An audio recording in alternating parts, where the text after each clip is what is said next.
We didn't get him. We didn't get him. It would have been awesome. But actually, Frank, I think we have our guest on the line now.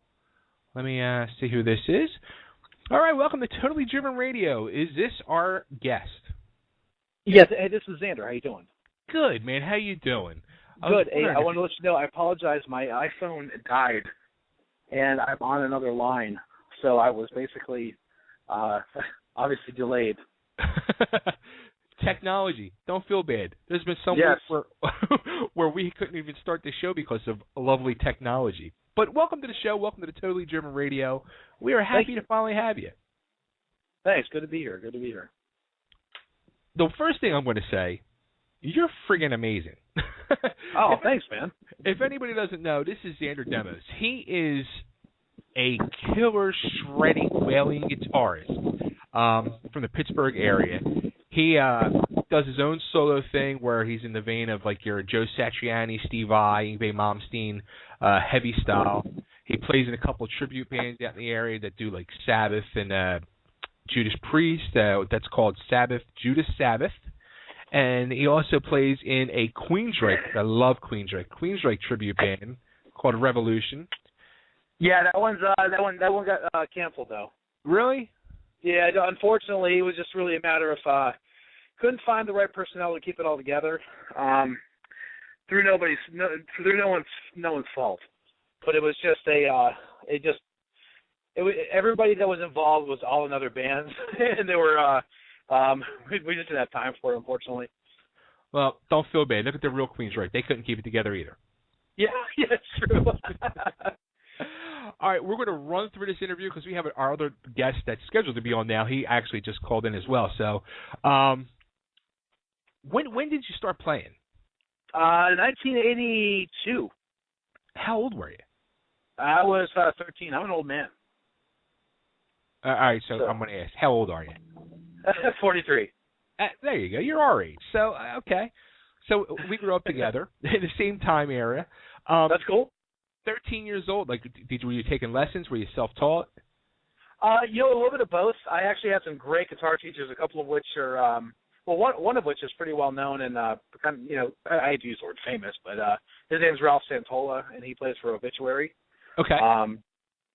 He was, I was really into like the Racer X thing, and I was really into the whole shred guys and picking every single note. And he kind of sat me down one day. He's like, "Here, try some of these techniques." And I'll tell you, one or two lessons from him, and it kind of changed my outlook on a lot of stuff. So, I basically tribute him more as an inspiration, sitting down and jamming with him. Although I did pay him for his time. So, but yeah, he was an amazing teacher, really good teacher. Wow. So, all right, okay, so you were in the Paul Gilbert. Like, I play guitar also. I grew up, and I started actually playing when I was like 7 years old, 8 years old, and I was all in the Kiss. Well, wanted to be Paul Stanley, Ace Frehley. But at 7, 8 years old, they were like, "Oh, you had to play an acoustic." I'm like, "No, man, I want an electric." And never got the electric, so the acoustic stayed in the case. And then, again, like you, nice. At 13, I got my first half-decent electric and started taking lessons again. And when I got back into guitar, my favorite guitarist was Randy Rhoads. Randy Rhoads was it. And right. The big thing I've come to learn as I've gotten older is I was more worried about trying to look like Randy Rhoads than play like Randy Rhoads. So nice. I ended up playing in like a local punk band here in the Philly area for like 15, 16 years. But as you know, punk, you don't really need to be a great guitarist. And I was a rhythm guitarist, so I just learned power chords, and I was happy with that. And then right. I see a guy like you, and guys like you are the reason why I've stopped playing guitar. Nice. Well, yeah. It's a compliment. I mean, it's a great compliment, but it's like, to be artistic about it, you'd rather say, well, I'd rather inspire someone than make them want to quit, but no, I mean that's a good compliment though. I mean, if somebody says, screw it, I won't be able to do that kind of stuff. But I mean, if you really want to, I mean, a lot of this stuff is all learned skills. You know what I mean? It's just that you really just have to have the time to do it. I think any monkey can learn how to play fast. You just have to, but not everybody can write songs, and I really try to concentrate on writing songs. Yeah, I mean that's the huge thing, and that was like I guess when Yngwie was coming out. He started with Alcatraz, and Alcatraz they weren't like the greatest band, but people just wanted to hear Yngwie wail. And then when he broke out on his own, it was like, wow, like he can write cool songs, really good songs. Oh yeah, classics too. I mean, everything from that debut album of his is, is really well known. It's like one of those few albums that you can just kind of get through every single tune without hitting the skip button there. I'll tell you what, too. I forgot how good that album was until a few years ago. Like, I popped it back in. I was like, oh, my God, this like brought back so many memories. It's such a good album. Oh, yeah. Now, when you were, like, growing up practicing, were you, like, one of them guys that, like, you come home from school and then lock yourself in the bedroom and you're just sitting there playing for 2-3 hours? No, believe it or not, I did not do that at all. I basically... What I did was I would, on occasion I would play guitar after school. I had the good fortune to play guitar in school because for 2 years while I was in high school even, I basically was part of this sort of like a school funded band, where you have like a whole ensemble, like a chorus ensemble, but they're you're playing contemporary pop stuff and things like that, and it was kind of cool because we would play like Styx tunes and Starship songs and. Some things that might be kind of cheesy, right. But I mean, regardless, I mean, at least I was sitting there playing, and then, if the band conductor was basically working with a vocalist, we got to sit there in the little jam room and sit there and blow out, Yngwie or Whitesnake tunes or Poison song. I mean, you name whatever it was, but like the band guys, like me and the bass player and the keyboard player and the drummer, we actually got to sit there and screw around while they were actually out there working, So I was, I had the good fortune to be able to play, in school, but I was never the kind of guy that basically sat there and dedicated a lot of time when I was younger. As I got older, I dedicated more time, it seemed like. Gotcha. Now, when did you really start getting serious with all this and start putting bands together? And probably like I would say in the mid '80s, like around '86. Like I started playing in '82, and I mean, I had some of the basic guitar teachers, and sometimes I was just better off if somebody showed me one thing that I would just kind of take it from there. But like around anywhere from like '86 to like 1990, I started to get really, really serious, and that's right about the time then we actually really had the I guess you want to call it the shred explosion. Right. And like every month, there was no internet, there was no YouTube, there was nothing like that. You just sat there and salivated and waited for the next guitar magazine to come out that month, and you basically just you jumped on it as soon as it came out, and then you're basically you're looking at the back at the Shrapnel Records collection, and who's the new heroes that we're going to check out this week or whatever. I was just going to say that you would wait to see that nice colorful ad from Shrapnel Records of their albums and who these unknown guitar players were, and it's funny because I guess it was back in the mid '80s. This music store in Philly that me and all my buddies would go to. We'd always buy our stuff. They were doing a drum clinic, Harmon Appice, and my buddy just was paying off his Ludwig drum set. They're like, look, I'm just coming in for this thing. Can he play your drums? We'll have him autograph you. So it was like a cool experience. Well, as we're sitting there, he had this guitar player come up and this little tiny Fender amp and sitting there next to the drum set and just playing and wailing like Yngwie. I'm like, who is this guy? And then they introduce him, and he brings out this album. It was just being released. It was totally unknown. It was Vinnie Moore. Oh, nice. Yes, it was totally a cool experience.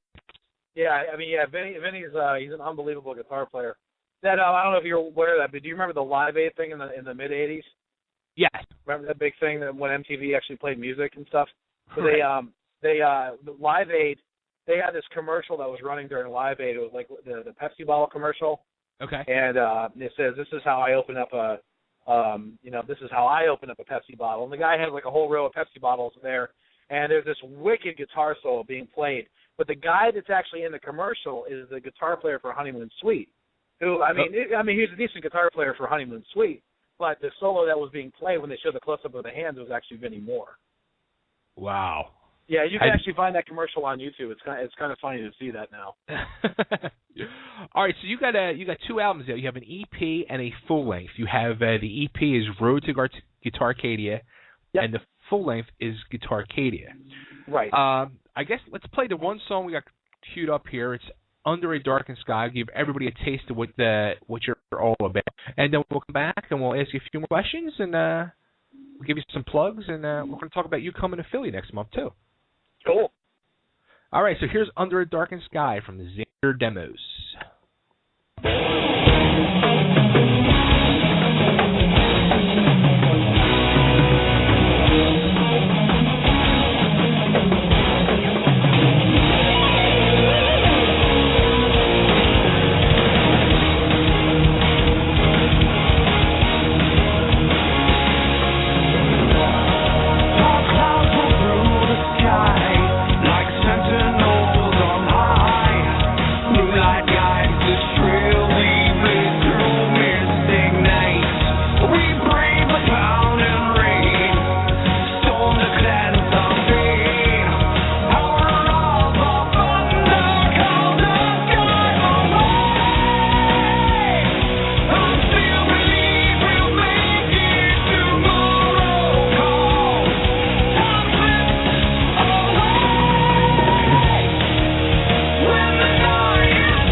All right, that's Under a Darkened Sky by our guest tonight, Xander Demos.